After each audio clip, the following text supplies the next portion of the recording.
bring a deputation to Council on Clause 8, items 1 and 2, report of the Chairperson, Hagley Ferrymead Community Board Coastal Pathway Concept Plan Adoption and Maiden Road Master Plan, and I'd invite Alan Taylor from the Canterbury Wind Sports Association to come to the table. The other ones I have here are Liz Studham from the Christchurch Coastal Pathway Group, 8010 Urbanist Group and the Topsy Rule, but if others can talk to each other about whether they could join things up, and Brian Mackay from Mount Pleasant Yacht Club as well. So, but over to you, Alan. Thank you. Good morning. I'm here making a deputation on behalf of the Canterbury Wind Sports Association. We represent the windsurfing, kite surfing and stand-up paddleboards for Christchurch and Canterbury. We're here to basically endorse and fully support the Coastal Pathway Plan in its entirety and the Main Road Plan. We would actually like to thank the Council for this ability to actually say thanks for allowing us to speak here, and we'd also like to thank them for their input in producing a plan which we find totally acceptable. The plan totally takes into account the green space. It allows us full access to the water for all water sports users. We believe that as the plan stands, it effectively utilises the whole area. It allows us to safely enter and exit the water as windsurfers, kiteboarders, stand-up paddleboarders. It also allows the full park to be accessed as a green space for any other community group. What we are a little bit concerned about as a group is putting a pathway through the green space. At the moment, the plan is entirety, as you can see, if you've got it in front of you, allows a massive grass green space. It's probably the only green space that has full water access to the estuary, and we believe this should stand as it is. What we're concerned about is the pathway running through. It cuts the park in half. It will actually detract from the attractability of the path for the park. We have been given examples around the country where paths have gone through these type of recreational reserves close to the beach.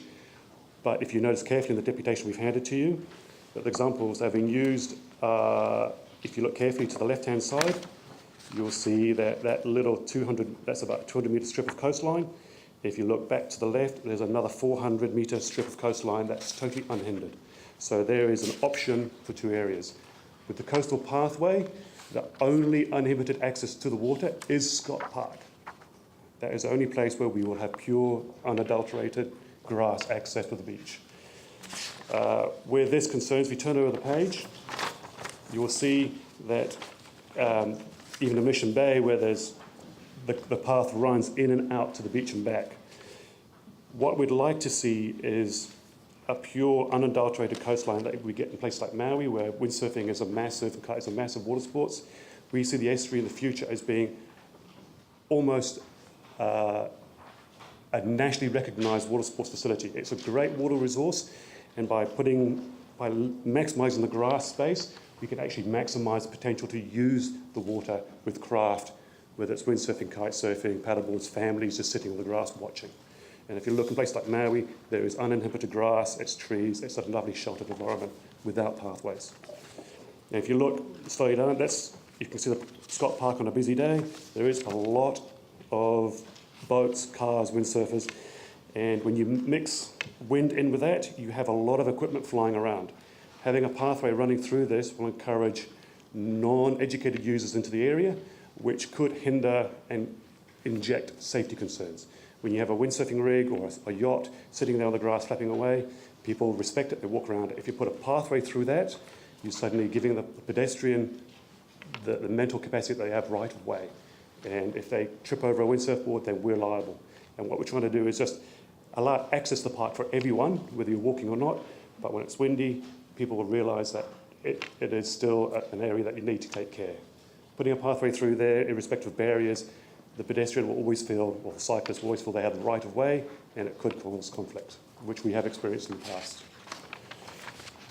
Our basic submission, as far as safety is concerned, we are reasonably safety conscious, but we don't want to take on the responsibility of having people walking through the area and dealing with equipment they're not used to. As far as a community-based area, we feel grass best serves the community. You can have picnics, you can kick a ball on it, it's windy, we can use it for windsurfing. A pathway, we've measured it, it's 800 square metres of asphalt in the middle of a park. To me, that's personally is not a very green or effective use of a green space. And as the submissions have shown that we've already had, that the majority of the people actually agree with the current plan in place, and a very small percentage objected to it. So I believe at the moment that the plan should go through its entirety, and there should not need to be any more hearings over this matter. Thank you. Thank you very much. Any questions? No questions? Okay, thank you very, very much. And Liz Studham? Oh, sorry. Chair of the Community Coastal Pathway Group.